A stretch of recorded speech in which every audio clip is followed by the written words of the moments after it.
আসসালামু আলাইকুম স্যার। আমি ক্যাপ্টেন আরিফ স্যার। সবাই আমাদের জন্য দোয়া করেন। এখানে স্যার 4-5 জন মারা গেছে স্যার। One is identified. আমরা ওকে চিনতে পারছি না স্যার। এবং বেশ কয়েকটা 4-5টা বোমিং হয়েছে স্যার। আমরা অ্যালার্ট আছি স্যার। আর হয়তো বা কারেন্ট থাকবে না স্যার, একটু পরে will be out of electricity sir. আমাদের জন্য সবাই দোয়া করেন স্যার। আল্লাহ ভরসা স্যার। আসসালামু আলাইকুম স্যার। আমাদের অবস্থা খুবই খারাপ। এখানে ড্রোন অ্যাটাক হয়েছে, আমাদের 6 জন জায়গা মারা গেছে। 6 জনের আশঙ্কা খুবই আশঙ্কাজনক। 6 জনের মধ্যে একজন মানে আল্লাহ, আর 2 কতক্ষণ বাঁচে রাখা আল্লাহ জানে। আমাদের এখানে এখন নাই, ফুয়েল নাই, কোনো কিছু নাই।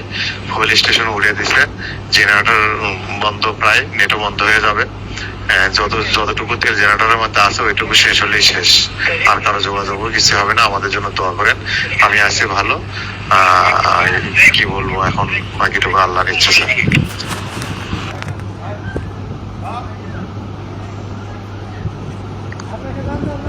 অবস্থা খুব খারাপ। আমি এই ক্যাম্পে আছি, 5 জন অলরেডি মারা গিয়েছে।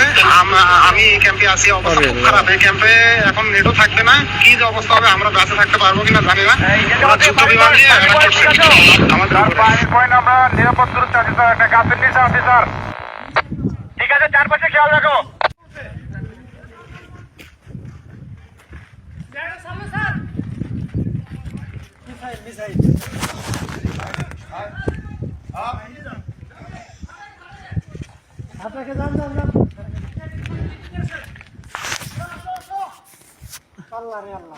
আরে আল্লাহ,